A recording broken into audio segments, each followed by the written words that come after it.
Hello guys, അപ്പോൾ ഒരു half day in my life ആണ്, ഹാഫും ഇല്ല ഒരു കാൽ ഡേ ഇൻ മൈ ലൈഫ്. അപ്പൊ രാവിലെ തന്നെ ഈ കാണുന്ന സാധനത്തിന് ഒന്ന് ഡാൻസ് ക്ലാസ്സിലേക്ക് കൊണ്ടാക്കാനുണ്ടായിരുന്നു. അപ്പൊ ഫസ്റ്റ് ആ പണി അങ്ങോട്ട് തീർത്തു. അത് കഴിഞ്ഞിട്ട് ഞാൻ ആദ്യമായിട്ട് ബാങ്കിലേക്ക് പോകുന്ന കാഴ്ചകളാണ് നിങ്ങൾ കണ്ടുകൊണ്ടിരിക്കുന്നത് ഗൈസ്.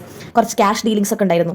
പിന്നെ ഈ കാണുന്ന പട്ടിനെ കുറിച്ച് എനിക്ക് കുറച്ച് കാര്യങ്ങളൊക്കെ പറയാണ്ട് ഗൈസ്. ഇതുപോലത്തെ ഒരു 5-6 പട്ടികൾ ഞാൻ കൂടെ നടന്നു ഒരു ഭാഗം കൂടി കച്ചറുണ്ടാക്കി സീനാക്കി. അവിടെ 2 പിള്ളേരുണ്ടായത്, അവരൊക്കെ പേടിപ്പിച്ചു. അവരാണെങ്കിൽ പേടിച്ച് അവിടെ ഇങ്ങനെ നിൽക്കുക. അപ്പോഴാണ് ഗൈസ് എന്റെ എൻട്രി. എന്നിട്ട് ഞാൻ ആ കുട്ടികളോട് പറഞ്ഞു, നിങ്ങൾ ഇവിടെ നിൽക്കും, ഞാൻ പോയിട്ട് എന്റെ പിന്നാലെ വന്നു മക്കളെ. അങ്ങനെ ഞാൻ അവർ സേഫ് ആക്കി പറഞ്ഞു വിട്ടു.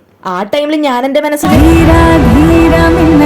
അതായിരുന്നു തള്ളുന്നല്ലാട്ടോ, ഉള്ള കാര്യം തന്നെയാണ് പറഞ്ഞത്. നിങ്ങൾക്ക് അങ്ങനെ ആരെയൊക്കെ ഹെൽപ്പ് ചെയ്ത് ഈ ഒരു ഫീൽ തോന്നാറുണ്ടോ ഗൈസ്? അങ്ങനെ ഞാൻ നടന്ന് എന്റെ അങ്കിളുടെ കടയിലെത്തി. ഏതായാലും ഇത്ര ഒരു നടന്നു വന്നല്ലോ വെച്ചിട്ട് എന്തെങ്കിലും കഴിക്കാന്ന് വെച്ച് നോക്കിയപ്പോ അവിടുത്തെ സാധനങ്ങളൊക്കെ കഴിഞ്ഞു ഗൈസ്. 11 മണിയാകുമ്പോഴത്തേക്ക് സാധനങ്ങളൊക്കെ കഴിഞ്ഞു.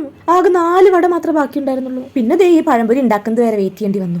അങ്ങനെ നല്ല സുടുസുടാ രതീഷിനകത്താക്കി. പിന്നെ പോവാൻ നോക്കിയപ്പോൾ നല്ല മഴ. ആ പോയ ചേട്ടനെ കണ്ടോ നിങ്ങൾ? ആ ചേട്ടൻ വിചാരിച്ച ആ ചേട്ടനെയാണ് വീഡിയോ എടുക്കുന്നത്. പക്ഷെ നമുക്കല്ലേ അറിയുള്ളൂ നമ്മൾ മഴയിലാണ് വീഡിയോ എടുക്കുന്നത്.